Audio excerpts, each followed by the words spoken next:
Hey Ben, it's Brent from New Jersey. If you knew you had an athlete for 5 years and the only goal was peaking then, how would your approach to programming change, if at all?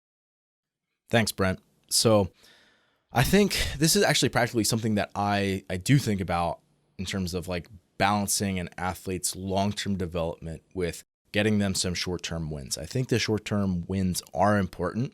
And frankly, I mean, some athletes like expect that or really want that, but I try not to play into that too much. But getting some short-term payoff, I think, is helpful in getting some athlete buy-in and just like creating some confidence in the athlete and just making sure that you do that not at the expense of what's coming in the long term, right? So I think those two things can live together. And I think that one can actually aid the other, right? Again, if you're building confidence in your own coaching abilities and the athletes' abilities within themselves, I think that is a really helpful thing if you can figure out a way to do it. And I've had athletes who've come to me and been like, hey, I'm going to stick with you this entire calendar year or, this entire training season. And, whatever I'm committed for this amount of time. And then after this, maybe we can reevaluate and see how things are going and go from there. That's the type of athlete that I really like working with, right? Someone who understands that it's going to take some time and they have a longer term vision outlook for what's going on. So, I think ultimately that mindset just allows an athlete to just start to stack quality training cycle after quality training cycle after quality training cycle, right? And if you do that, you're really going to allow for the time that adaptation really takes in the sport. So if I do have an athlete and they come to me and they're like, hey, I'm committed for the next 5 years, what might that program look like? I don't think there's like these endless ways that is different, right? I think good program design and good coaching tactics and communication apply kind of across the board. However, I do think there are some things that might shift a little bit. Number one, I think would be mindset. And so I think having a long-term approach that takes away the need for what I mentioned earlier, like that immediacy, right? I need immediate PRs, immediate wins. I want to qualify for this event this year, right? Like that idea that like I have to have this certain timeline, and if this timeline doesn't happen, that they might just flake out or not. They might get upset, whatever, right? You don't know. This idea that like you don't have this long-term approach, right? So you have to try to do whatever you can to speed that process up. And I believe that just is sort of like an unhelpful pressure, both on the athlete and putting on themselves, but also on the coach. And ultimately, like you don't get to control at what point you're at your best. So I think being patient in the process, as tough as that is a really important quality for an athlete to develop. So, I think practically this could look like you are kind of creating this long-term vision for this athlete. And it's really easy to say like, okay, when I'm looking at you and the qualities and like we're onboarding you and we're going through all that process, which I do for all my athletes, right? You're at A right now and you want to get to a semifinal event and that's Z, right? We have all these little steps in between there, B, C, D, right? Moving through one by one. I think if you have that long-term approach, you can be like, hey, we need to check off B before we go to C.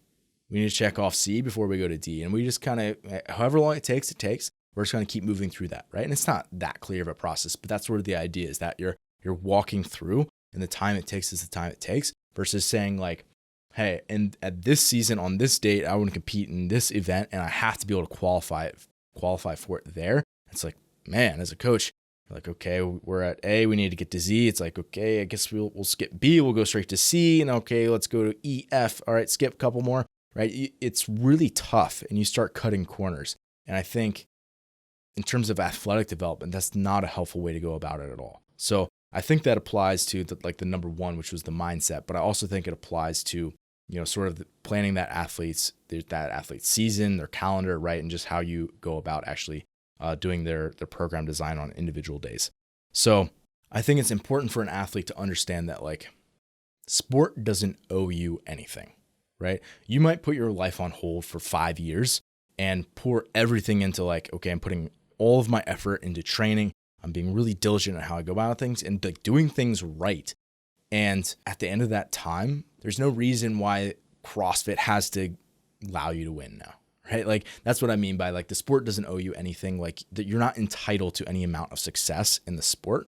So I think people can look at that in a negative sense, but I think that can also be freeing where it's like my competition isn't entitled to having success either. So it allows me to be a little bit more free in how I go out into the competition field. Like I can go and sort of take it, so to speak, because you're not sort of caught up in like thinking that you're gonna like, okay, this is my moment. This is my time. It's like, man, everybody's here. Like, let's see what I can do. And I think that is a little bit more freeing of a mindset. So I think that's one thing. I think also in terms of on the program design side of things, that another aspect that this might shift a little bit is, or maybe it wouldn't shift as much, but it would be a little bit different, would be the competitive frequency or the competitive timing of things. So I would say as an athlete, you're still going to compete, right? Like if you are, saying I want to peak at the 5-year mark, you're not going to get your best performance by training for 4.5 years and then tapering down, like doing an intensification phase for one time and hitting one competition. Like your first competition that you do isn't going to be super good. So it's important that you get into the competitive mindset and know how to compete well and get that competitive experience earlier on in your career and allow that maturation process to happen, not just from like a training perspective, but from a competing perspective. So I still think I would have an athlete compete. I think maybe every like 4 to 6 months might be a good frequency, maybe up to like 3 times a year, especially in the earlier years of that development. However, I think that making sure that that maybe first year or two at least, you're pretty clear like, hey, we're not going to like gear up for these super hard. It's more so like this is going to be sort of like a tune-up competition where it allows you to get some competitive experience. You're not going to travel super far. It's not going to be an online qualifier for it. Like it's a local thing. It allows you to figure out all your systems that are going to actually support you and be sort of your best practices when you actually compete, when it like matters more down the road. I think that can progress over time where it's more, as you get deeper into your career, it's a more extensive of an intensification phase. It's a more extensive taper to get down to your actual competition where you can actually do your best and going towards more serious competitions as you get deeper in your career.